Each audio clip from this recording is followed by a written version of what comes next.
The United States Department of Veterans Affairs is a cabinet-level executive branch department of the federal government, charged with providing lifelong healthcare services to eligible military veterans at the 170 VA medical centers in the United States. And that's where we come in. Live from the Wisdom for the Blind studios in Fort Lauderdale, Florida, this is InSight to the VA. The VA is there to help us. Let's get started. Welcome to InSight to the VA. InSight to the VA. With your host, Douglas Cram.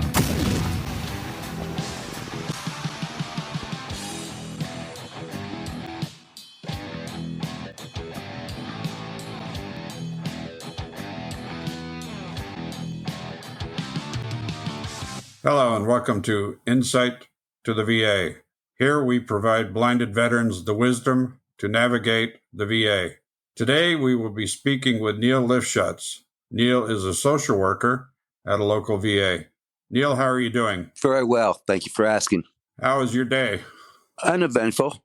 Boring is good. Long? Busy. I know when I talked with you at 4, you said you were ready to get off. I'm glad of it. Well, it's like I said, it's treat me well and I enjoy the work. Good. I want to start off today by having you give me a little bit of a brief personal history. I want to know where you were born, where you went to school, what your degrees were. Can you do that? Sure. I was born and raised in South Florida. I went over, and when I decided to go into social work, my first degree was in psychology. I was going to be a psychologist. And of course, you know, that's a PhD, which is 4 or 5 years after you get your bachelor's. I had a friend who was a licensed clinical social worker, and she said to me, well, you could do the same thing in 2 years. And since I was paying tuition, 2 years sounded good. So I tried to go to graduate school. I went to Florida International University, which is in Miami, and I studied there. One of the things I liked about that program was that it was geared for students who worked during the day, and the classes were at night. So it allowed me to keep my day job, and I went to school at night, and graduate school was very much different than undergrad. The demands were exponentially more, but I enjoyed it, and I did well. And so when I graduated, I had a master's in social work. And then I decided to work on getting licensed in mental health. And that involves doing an internship that usually lasts about 2 to 3 years, where you do actual work with clients as a therapist, and then you meet with your mentor, your supervisor. And once you do the requirements at that time, once you did the residency, which, like I said, took me more than 3 years, then you can sit for your clinical boards. If you pass that, you have a Florida state license to practice mental health independently. So I went and did that. So I am technically a licensed clinical social worker. So it was just the differences in programs, right, that decided that you would be a social worker. Right. Because my goal was to work in mental health, and I have for half of my career. But there are other aspects of social work that I enjoy. The social work is so varied that you can work in a lot of different areas. So I know within the VA, they encourage social workers to work in one area, and if something else shows up in a different discipline, then they encourage you to transfer. So that's a good thing about working for the VA is they're very supportive. Now, let's talk a little before you got to the VA. You mentioned to me on the phone that there was a wide range of various jobs, I guess, that a social worker does. Can you talk about some of those? I can talk about, you have social work in just about any field as that has to do with interacting with people, whether it be in the schools, whether it be in mental health. I've been a medical social worker now for the past 15 years. It's something that I particularly enjoy, is working in the medical area. There's social workers in schools. There's social workers in prisons. You can do consulting in social work. You can go into education. The beginning part of my career, I was a mental health therapist in foster care. I treated kids who had been abused. And I did that for a lot of years. So it's a lot of things. Before I came here to medical social work, I actually came from foster care. Prior to foster care, I did consulting for children, young children who either had medical conditions or learning conditions. And I did consulting in that. So This career has been good to me in that I've been able to not get bored because of the work that was required. What is it that you love about social working? It's hard. It's challenging.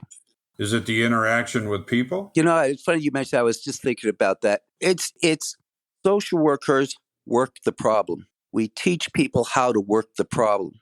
Somebody will come to me in a sandstorm of concerns, worries, stress, whatever. My job is to sort of organize that and then teach them how to work the problem, to lay out their options, and then they decide what's the best fit for them. My job is not to change people. My job is to have them go and make their own decisions, but in the process, teach them of how to resolve issues effectively, that sort of thing. You do develop relationships with clients because there are certain clients, like currently, for the last 15 years, I had clients that I would see once or twice, the issue is resolved, they don't need me. And that's a weird profession. My goal is to get you to the point where you don't need me. You must get a lot of satisfaction by leading people out of that sandstorm. Yeah. Okay. When I was a younger social worker, it was more difficult, not just in the case management, but when I was learning mental health. Learning mental health was hard, but I was lucky I had good bosses that took me under their wing. But that's a learning curve. That takes, I don't know. I have the law of Niels. Niels said 5 years to be competent at your job, 10 years to be good, 15 years to be very good, 20 to be on top of your game. That's just Neil in general. Mm-hmm. And that's sort of what it was when I was struggling in the early years. So that's the thing. The other thing I like about social work is, again, I have clients that I have worked multiple issues over the years. And it's just rewarding in the sense that I really got to know someone on a deep level, how they think, of helping them through various obstacles as they come up. And so that's also very rewarding for me, is that Okay. you develop relationships with them as you help them. Before we go to a break, which would be our first break, I want to ask you, you said that you lived in South Florida. Did you grow up in South Florida? Yeah. Okay. What part? Born and raised in Miami, and then lived for, I think, 15 years in Hollywood, which is just north of Miami. Oh, okay. And then I moved up here. Our engineer is in Fort Lauderdale. Mm-hmm. I used to live in Cutler Ridge.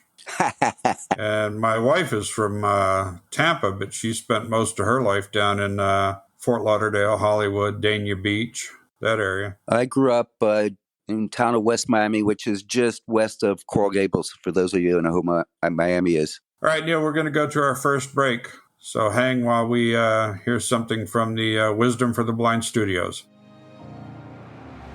VA's Office of Blind Rehabilitation Services estimates there are approximately 130,000 veterans in the United States who are legally blind, and more than 1 million veterans who have low vision that causes a loss of ability to perform necessary daily activities.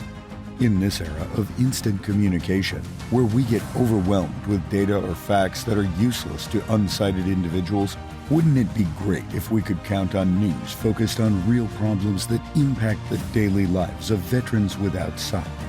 Introducing Wisdom for Blinded Veterans, an advanced informational portal designed by blind veterans specifically for blind and vision impaired vets that, like them, are facing challenges every day.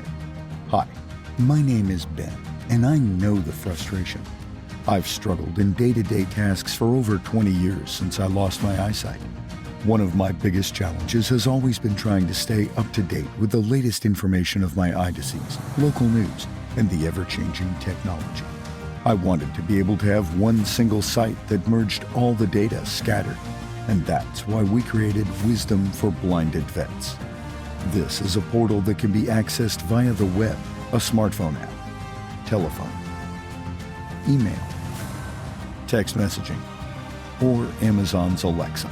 It integrates with readers such as JAWS or Apple's VoiceOver and various other tools to give you a seamless experience.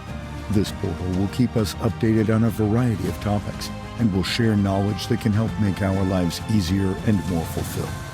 Highlights of the topics covered on the portal include podcasts, events, news, blind rehab and training, information on the BVA and other groups, a list of coordinator and bros list, online groups to interact with fellow vets facing the same challenges, and much more. Give us a try. You will not be disappointed. To learn more about us, visit our website www.w4bv.org. If you're interested in sharing your knowledge, please consider becoming a contributor by logging into our portal and going to the contributor section for more information. Wisdom for Blinded Veterans, transforming blind veterans' lives.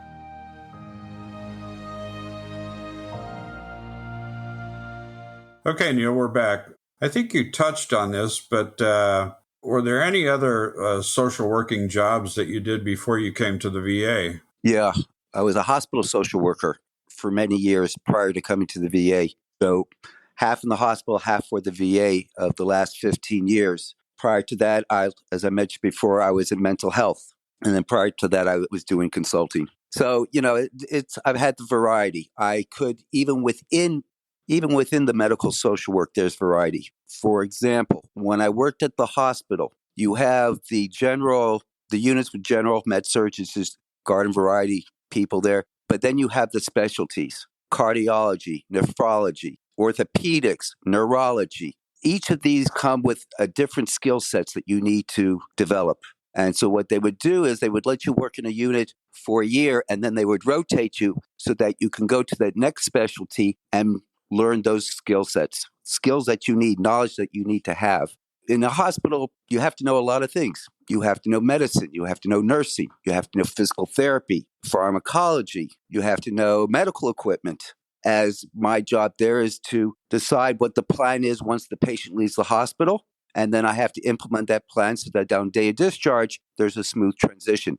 All that takes is a pool of knowledge that, depending on the specialty, you have learned. So having done that for, 7 years, to come to the VA was a very easy transition for me because I had come from that background. And it was the difference. The VA is the problem. Issues that I didn't have to deal with the hospital. Now I got to deal with them. Things like homelessness, financial problems, finding resources on an ongoing basis, assessing for home health aides, which is someone who comes to the house and bathes you a couple times a week. I didn't have to deal with it in a hospital. I do have to deal with it now. And that's what I deal with. And as conditions change, certainly the pandemic has certainly affected the veterans greatly. And I appreciate for blind veterans, you have that compounding of dealing with the pandemic and dealing with having a disability and dealing with living independently. It affects on them physically and emotionally. And so as a social worker, I deal with the whole gamut to help them. So it's not just me hooking you up with an agency in the community or something within the VA. I also have to give you emotional support and support you mental health wise, steer you in the direction both within the VA and outside the VA in order to be able to help you. And a lot of times it's a combination. A lot of times I have, more so than anyone within the VA, I interact with the outside world. So to the outside world in the community, I'm the front door to the VA. So it was important to me over the years to develop being someone on the outside the VA or on the inside VA that they can contact me and I can steer them in the right direction. So that interaction is important for the agencies in the community, how they interact with the VA and vice versa. For example, for the last some years, I have chaired the Marion County Veterans Coalition. And this is a group of providers who work strictly with veterans in order to help them learn about each other's programs, in order to help them make referrals, in order to know what from the VA can help them with. And so we meet every other month and we have some speakers and we learn about each other. And then we have a portion of that meeting where someone can come, let's say I have a particularly difficult case or a plan that involves a lot of pieces. They come bring that to the group and we brainstorm it. And then that person leads with a plan. So it's very much, networking is critical and social workers rely on it because that's how we do our job. So is your heart now with veterans or is it still with children or? No, I haven't done children in many, many years, like 25 years ago. I'm strictly with veterans now. Most of my clients are elderly. They either are from Korea or Vietnam era, have some from Afghanistan and Iraq, but mostly with the elderly. And that presents a certain set of skills that I wouldn't apply to someone who came from Afghanistan.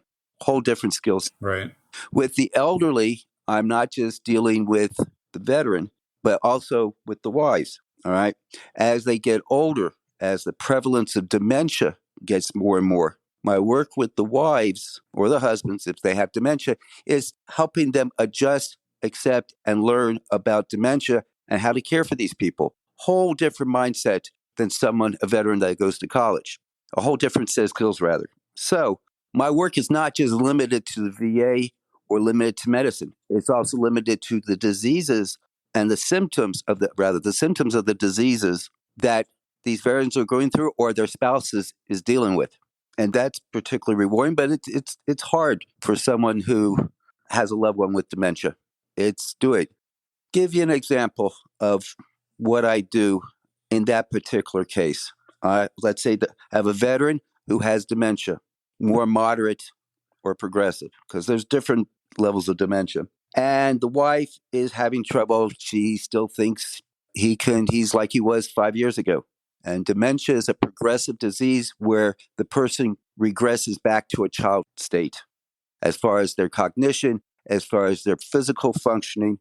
So part of my work would be, number one, to educate the wife and work with her and to teach her about dementia and to support her mental health wise. I would also refer her to various dementia support groups around town. I have a list of them, and she would get help that way. I would hook her up within the VA. If they meet criteria, we have a caregiver support program, which can work with them. So now we have within the VA program and outside the VA program working in tandem. And I would continue to work with this wife and address the issues as they come up until I get to a point where she don't need me anymore. That's a successful story. That's when I'm successful, when they don't need me anymore. They can do it on their own. But it's a process. And that's part of the thing where what I do for a living is multifaceted. And so depending on the need, I can do it. I adjust accordingly. Okay. Do you work with any blinded veterans? At times, yes. Bruce Davis worked with VIST. He would go over and sometimes he would send a message to me, so-and-so needs such and such service, either support in the home or an advanced directive or, he was a social worker. He saw something, he would refer them to me. And so I work in tandem, like the new coordinator of VIST. I have worked with her on a couple cases. Likewise, she has reached out to me and say, this veteran has a particular need. Could you address it, follow up with him? And I would do that. So like I said, it's very much working in partnerships. And I guess you would work with the caregiver as well there. To the point where it would involve services for the veteran. Yeah, okay. Now, I know you did a lot of work on the civilian side, and you briefly touched how you came to the VA. But can you go over how you happened to find the VA, or did somebody come up to you and say, hey, there's a VA there, or how did that happen? Well, I had been trying to get a job with the VA for many years. And when jobs first open up, they offer to within the VA because they want to give them an opportunity. And they're doing. I got into the VA because my predecessor, with whom I worked with at the hospital, wanted to move to a new social work position in a different area. And she knew I was looking for a job. And she says, you still looking? I said, yep. She says, my boss wants to meet you. And I came for the interview and subsequently got hired. And like I said before, this was a very easy transition for me because I was going from one field to another similar field. So basically one hospital to another. From one medical setting to another medical setting. Yeah, okay. I think we're going to take another break here, Neil. So please hang on while we hear this word from the Wisdom for the Blind Studios. Wisdom for the Blind is dedicated to doing everything we can for the blind and sight impaired. If you'd like to bless us with a donation to keep the website, the podcast, the webinars, and the radio station operating, we can't express how grateful we'd be. You can go to the website at w4tb.org. That's W, the number 4, www.vtb.org and hit the donation button, or you can mail it to Wisdom for the Blind Incorporated. Attention donations. 1005 Marina Mile Boulevard, Suite 255, Fort Lauderdale, Florida, 33315. Wisdom for the Blind is a not-for-profit 501c3 organization. Remember, it's tax deductible. We thank you from the bottom of our hearts at Wisdom for the Blind.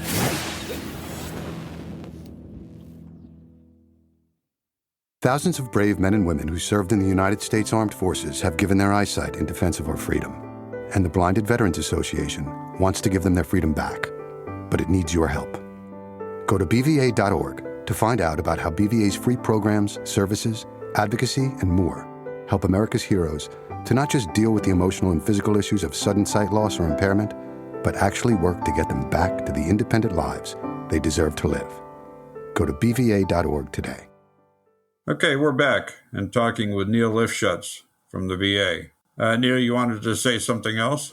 Well, I wanted to let the veterans know how it works internally within the VA. The VA has a certain way of doing things, and I want to explain that to the veterans out there so they know how the process works internally, so that you have understanding that things go in steps and for logical reasons, and I'll explain all that. Okay. How do a veteran access services within the VA? We have not just primary care, we have podiatry, we have eyes and ears, we have mental health, and then you have your specialties, especially those up in Gainesville. All right. What starts is how a veteran gets an access to not just medical services, but even to me, is basically when the veteran meets with the doctor. Everything internally within the VA starts when that doctor or physician assistant or nurse practitioner, okay, when that provider puts in an order for a consult in that particular area. So let's say, and then that order goes to the specialty office to do the consult, and that specialist works the patient up and continues to work while they're addressing that particular issue. So that program office then contacts the veteran and schedules an appointment. All right. But it all starts with a VA doctor putting in an order for the specialty. For example, let's say the veteran wants to have a cardiologist. The primary care doctor puts in an order for a cardiology consult. It goes up to Gainesville in this particular area. The cardiology program office calls up the veteran, schedules an appointment with the cardiologist. But it goes by the steps.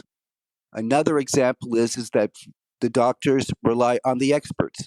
So let's say the veteran wants a particular piece of medical equipment, whether they say a rollator walker or a bed. The doctor puts in an order for occupational therapy because occupational therapy is the experts on day-to-day functioning. And then occupational therapy makes their recommendation, and the primary care doctor then writes the order for that particular thing.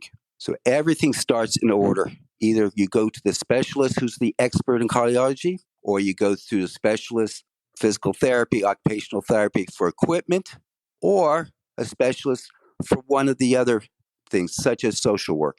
So you would tell, when you meet with your doctor, you tell the doctor puts in a social work consult, and I then have formal thing that I work it up. Because I work the outside community, you can contact me directly, and we'll set up an appointment for you to meet with me, and I can address you. That way, it's not a formal consult, but you come to me, and I will meet with you. So just so you understand that everything goes from a step, you go from the general to the specialist, the experts. They make recommendations back to the doctor, and that takes a little time. So it doesn't happen overnight. So you understand that you'll get to understand why things have to go in steps. That's just the mentality. One thing about the VA is they're very thorough. And so they want to make sure that you get the very best advice and hence the best care. So let I talk to a little bit about something that's in general. There are a couple specialties where you can go directly. You don't even have to go to your doctor. One of those is mental health. One of those is eyes and ears. You can go directly to those specialties, make an appointment. You do not need an order from the doctor. And I touch on mental health because mental health is just as important as physical health. So please Know that we take mental health very seriously. You can go directly to mental health. You can come to me and I can put in a consult for mental health. So mental health is very, very important. I don't have to remind you that as a group, veterans have a higher incidence of suicide and are dealing with a lot of anxiety issues, whether it's generalized anxiety or post-traumatic stress disorder. And so your mental health is very important because it also affects your physical health. So please come to us. Do not think you're taking a service away from another vet. Don't worry. Your mental health is important to us, and we want to be supportive. In addition, you can get support 24 hours a day, 7 days a week through the Veterans Crisis Line. And at the other end, it's an 800 number. It's 3 o'clock in the morning. You've had another nightmare. You're in a sweat. Your anxiety is jacked through the roof. You call up the 800 number. You will find a counselor on the other end and who will listen to you for as long as it takes to calm you down. And if there's anything that I can do for you, they will tag me on their note and ask me to follow up with you. You don't have to be suicidal. You don't have to be in a crisis. It could be someone you just need to talk to. Please reach out to us. That is 24 hours a day, 7 days a week. Let me give you that number. The Veterans Crisis Line is 800-273-8255 and choose option 1. And that will get you to a counselor. Usually it's a licensed clinical social worker. So you have that there. Reach out to us. Your fear of getting evicted. You are upset that you lost your job. You having issues with your spouse. It doesn't just have to be life-threatening. You can call us when you need to talk to someone. But again, mental health is important. So please reach out. All right, then lastly, I think I'd want to talk to you about the advanced directives. Can you talk about those? Sure, I would love to. Amongst the services that we offer an advanced directives. Some of you have some already. Some of you are concerned about it. But I'll explain what one is and why it's important. When we talk about advanced directives, we're talking a document that has 2 parts. One part is called a living will, and the other one is called healthcare surrogate or healthcare power of attorney. And it's 2 things. So let's talk about the living will first. When we talk about a living will, we talk about an area where we put our wishes that if we should be at the end of our life, if we have a terminal condition for which is serious, is likely to contribute to our death, and there's nothing more medicine can do, or we have a disease that's progressive in nature, meaning it only gets worse, and now we're at the last stage, and there's nothing more medicine can do, or we're in a coma or vegetative state, and there's nothing more medicine can do. If we are truly at the end of our life, we have a choice to say, if I am terminal, do I want to be kept alive artificially on a machine or through a feeding tube, even though it's not going to help me and I'll never come off of it? This is important not only for your doctors to know, but for your family to know. So because, God forbid, when the time comes, 2 doctors, it takes 2, have determined that you're terminal.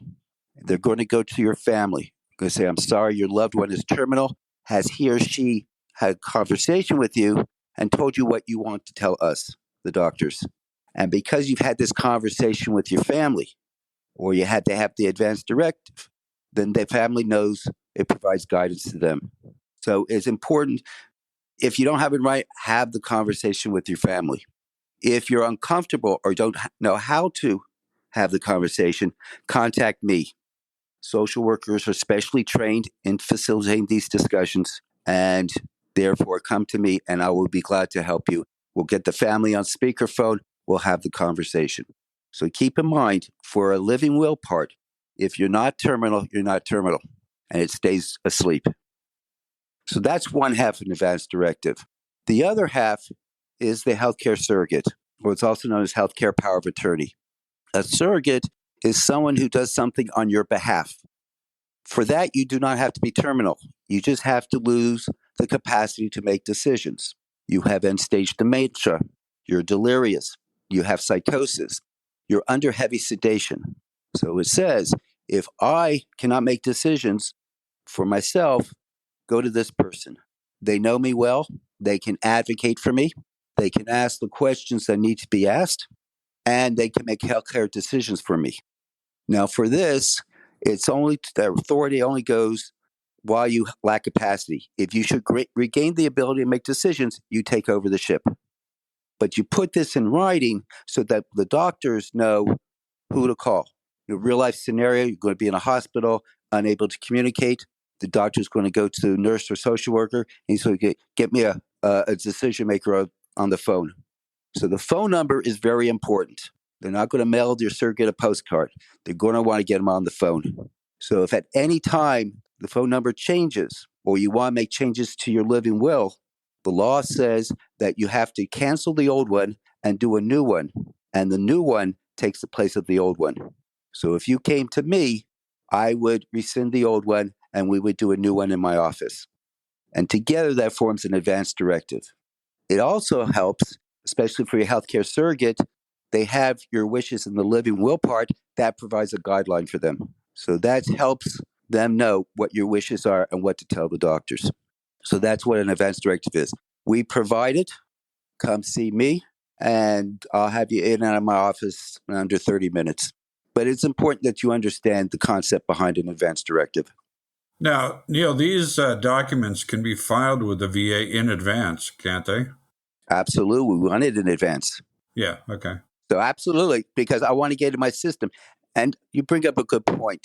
Not only within the VA, these advance directives, and I happen to like the VA's form. It's much more specific. I like it a lot. You don't have to use it within the VA. You can use it with your community providers, with your community hospitals. The doctor's going to want to know what your wishes are because they take it very seriously. Now, can you talk about the downsides if these documents aren't created and then filed in advance with the VA? Can you talk about that? Well, the downside is if I decide that I do not want to be kept alive on a machine if I am terminal and there is no hope, all right? The downside is that unless the doctor knows this, ethically, they're going to treat you aggressively, okay? If your family doesn't know this, they won't know what to tell the doctors. And treating me aggressively when I'm terminal may be not what I want. So by putting this ahead of time, God forbid, when the time comes, we will have guidance of how you want to be treated. And let's take this another step, all right? Let's say I decide I don't want to be kept alive artificially. What happens then? What happens then is the doctor goes to the chart and he writes an order that says comfort measures only. Means whatever it takes to keep you comfortable, you get. And then he calls in the experts of end-of-life care, and that's the good people of hospice. And you go in there and keep you comfortable and out of distress for whatever time you have left. So now you know the continuum. Now, you don't do anything as far as a trust goes. Is that correct? That is correct.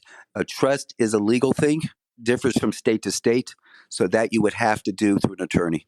So if you were living in a state that is a probate state, you would want to go get a trust. Is that correct? That is a legal question. I'm not qualified to answer it. I would consult the attorney. They're your experts. I would say if you live in a state that's a probate state, go get a trust. How about that? Like I said, I can't answer that, sir. Yeah, okay. One last thing.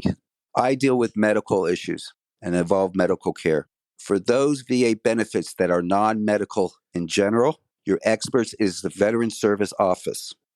Veteran Service officers deal with non-medical VA benefit, i.e. money, education grants, etc. So if you came to me and said, I want to file for a service-connected disability, I would direct you to a Veteran Service Officer. The Veterans Service Office is located on 27th Avenue and Silver Springs Boulevard. Their number is 352-671-8422 if you live in Ocala. We also have at the Ocala Clinic a Veteran Service Officers, Tuesday, Wednesday, and Thursday. You can make an appointment and see that person as well. But know that if it's non-medical, you can skip me and go directly to the experts. In closing, is there anything that you want to say, anything that you've left unsaid about social work, about the VA, healthcare? I'll tell you about my role. If you have some issues and you're not quite sure what the issue is, come see me. If you don't know where to go in the VA, come see me. If you don't know where help is available in the community, come see me. If you're not even sure what the problem is, come see me. We'll talk it out. I'll identify the issues. I'll lay out your options. I will point you in the right direction.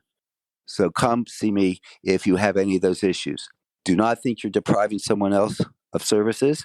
And like I said, speak up to doctors, to me, and we will address it as appropriate. And you said that you can talk to the primary care or call you directly, correct? Correct. Through the doctor is a more formal process. That's all. Okay. Thank you very much, Neil. I really appreciate this. And folks, remember, Neil is from Central Florida. There are VA hospitals all over the country, and they have social workers. You can make contact through the primary care or contact the social worker directly. Now let's go to the Wisdom for the Blind studios and hear from Ellie. She has some mail. Thanks, Doug. Well, let's take a look in the inbox and see what viewers have to say. In InSight to the VA, Episode 1, Reveal of the West Palm Beach BRC, David in Florida asked, if we would like to use the on-site gym, how do we get pre-approved? Well, David, unfortunately at this time, the on-site gym is closed due to COVID. But when it reopens, you will need to have your local primary physician submit a release. Thanks, David, for your question. To our listeners, please remember that if you have any kind of feedback, you can always email them to feedback@w4bv.org. If you are a veteran in crisis or concerned about one, connect with our caring and qualified responders for confidential help. Many of them are veterans themselves. Call 800-273-8255 and select 1. This is Ellie with Wisdom for the Blind Studios. Back to you, Doug, and great job. This is InSight to the VA, where we provide blind veterans the wisdom to navigate the VA. You've been listening to InSight to the VA. The VA is there for veterans like us, but sometimes it can be difficult for people to navigate. And that's why we're here. Thanks for listening. If you enjoyed it, make sure to like, rate, and review. And make sure to tell a friend or two. That would help as well. Produced by Wisdom for the Blind and VNS Productions, a division of VNS International. From the Wisdom for the Blind studios in Fort Lauderdale, Florida, this is InSight to the VA. Signing off.